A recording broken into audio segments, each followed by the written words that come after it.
इंदौर जिला कोर्ट में एक शिक्षक होकर अपनी पत्नी के साथ दुर्व्यवहार और प्रताड़ना करने वाले शिक्षक को इंदौर जिला कोर्ट ने दोषी माना। शिक्षक पति पत्नी को लगातार संबंध बनाने और दहेज के लिए प्रताड़ित करता था। इसके बाद पीड़ित महिला ने न्यायालय की शरण पीड़िता ने पति और ससुराल जनों के विरुद्ध जिला कोर्ट इंदौर में महिला एवं बाल विकास अधिकारी की जांच रिपोर्ट पर संज्ञान लेते हुए दर्ज किया है। इंदौर की रहने वाली युवती की कुछ वर्षों पहले एजाज नामक शिक्षक के साथ परिवार की रजामंदी के आधार पर शादी हुई थी, लेकिन शादी के बाद से ही पति एजाज और सास ननंद प्रताड़ित करने लगी थी, जिसके बाद उससे मारपीट करने सहित पति द्वारा अनैतिक रूप से मारपीट की जाती थी। पीड़िता के एबनॉर्मल गर्भ की गर्भपात अनुमति मिलने के बाद भी पति द्वारा सहयोग नहीं करने से पीड़िता ने एबनॉर्मल शिशु को जन्म दिया था।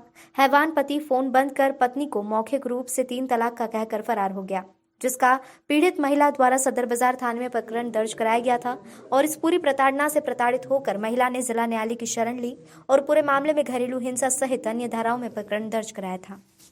पीड़िता है, इसका विवाह 2014 में जो शिक्षक है उज्जैन में निवासी है एजाज के साथ हुआ था। विवाह के बाद से इसको दहेज के लिए प्रताड़ित करते थे, ससुराल जन इसको मारते थे, पीटते थे, छड़ी से भी मारते थे, जिसके कारण इसका कान का पर्दा भी फट चुका है और अंगूठा भी फ्रैक्चर हो चुका है। जब पीड़िता को पता लगा कि वो गर्भवती है तो उसने जब अपनी सोनोग्राफी करी तो उसमें पता लगा कि बच्चा नॉर्मल है। इसने अपने पति को बताया, पति ने असहयोग करा, मोबाइल बंद कर लिया। हाईकोर्ट से जब एबॉर्शन का आदेश मिला तो एबॉर्शन में जो चिकित्सीय दस्तावेजों में पति के सहयोग की आवश्यकता होती थी, शिक्षक होने के नाते अशिक्षा का रूप दिखाया उसने और पत्नी को सहयोग नहीं दिया, जिसके कारण पत्नी को एबनॉर्मल बच्चा हुआ जिसकी सिर की एक हड्डी नहीं थी। इन सभी आधारों को हम न्यायालय के समक्ष लेके आए तो न्यायालय ने सभी के विरुद्ध घरेलू हिंसा का प्रकरण पंजीबद्ध किया और पति ने इसको 3 तलाक दिया कि अब तू मेरे किसी काबिल नहीं है। सदर बाजार थाने में इसके विरुद्ध ट्रिपल तलाक का प्रकरण पंजीबद्ध है, 498 का प्रकरण भी पंजीबद्ध है। सर, बच्चा जो है इसका इलाज के दौरान 10 दिन तक जीवित रहा और अब वो शांत हो गया है। परिवारजनों ने कोई इसकी सहायता नहीं की है, जबकि शिक्षक है, बड़नगर में अच्छे पद पर है, उसके बाद भी अशिक्षा का रूप दिखाते हुए पत्नी को प्रताड़ित करते हुए ये कृत्य किया उसने। 29 मई 2014 इंदौर में इनके विरुद्ध घरेलू हिंसा, पति और उसके ससुराल जनों के विरुद्ध घरेलू हिंसा का प्रकरण पंजीबद्ध किया गया है। नहीं, अभी तो प्रकरण पंजीबद्ध हुआ है। सर, एक बार फिर शहर में आपका आगमन हुआ है लंबे वक्त के बाद में, क्या प्राथमिकताएं रहेंगी इस कृत्य करने के बाद? हाँ, आज मैंने एडिशनल सीपी क्राइम हेडक्वार्टर का चार्ज ग्रहण किया है। मेरी जो प्राथमिकता रहेंगी वो अपराध से संबंधित ऑर्गेनाइज क्राइम है और विशेषकर महिलाओं से संबंधित अपराध हैं, उस पर कंसंट्रेट करूँगा। और जैसे कि आप जानती हैं कि इंदौर शहर में करीबन 112 या 113 ऐसे स्थान हैं जहाँ पर महिलाएं कोचिंग क्लास में, बच्चे कोचिंग क्लास में, बच्चियाँ कोचिंग क्लास में आती हैं। उसके अलावा कई बड़ा आईटी सेक्टर भी है जहाँ पे महिलाएं काफ़ी कार्य करती हैं। उसके अलावा भी कोचिंग क्लासेस वगैरह हैं या गार्डन्स वगैरह हैं। तो लाखों की संख्या में जो है वो महिलाओं का आना जाना बना रहता है, वो हमारी प्रायोरिटी रहेगी। इसके लिए हमें जो ऐप बनाने पड़े, जो सुरक्षा करनी पड़ेगी, वो सब हम करेंगे। और प्रायोरिटी नंबर 1 पे महिलाओं का अपराध और महिलाओं की सुरक्षा रहेगा। और दूसरा अपराध में जो ऑर्गेनाइज क्राइम है या इस टाइप के अपराध होते हैं उसको भी मैं वरीयता में सॉल्व करने का प्रयास करूंगा, मैं और मेरी टीम।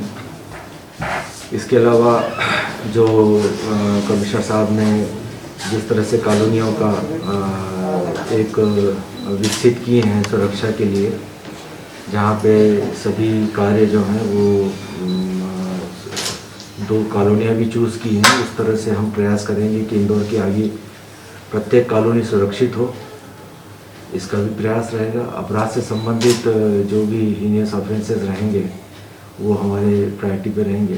दूसरा, ट्रैफिक से संबंधित, ट्रैफिक में जो प्लान हम कर सकते हैं लोगों के, हम उसमें सजेशंस भी प्राप्त करेंगे और उसके लिए ट्रैफिक और कितना अच्छा कर सकते हैं। वैसे तो इंदौर का ट्रैफिक कंपेटिवली बहुत अच्छा ट्रैफिक व्यवस्था में देखा है मैंने आने के बाद में, और प्रयास करेंगे कि और उसको बेहतर कैसे किया जा सकता है, ये रहेगा।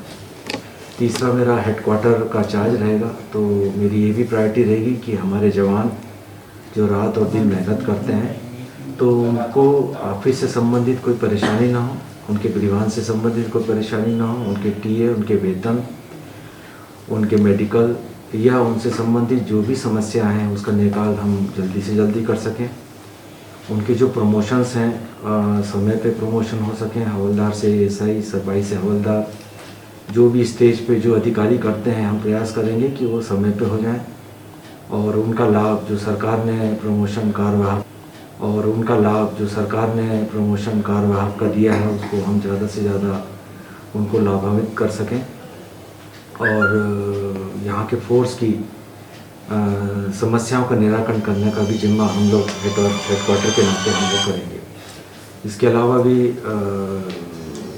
विशेष सूचनाएं प्राप्त होती हैं या कोई विजिलेंस या कोई सर्विलेंस वगैरह होता है, कोई इंटेलिजेंस का काम होता है, तो आप लोगों का नेटवर्क है ही मेरे पास में, उसके तहत जो भी अच्छे हमको पॉइंट्स मिलेंगे इंटेलिजेंस के पॉइंट ऑफ व्यू से, उसमें हम शहर को बेहतर से बेहतर सुरक्षा देने का प्रयास करेंगे।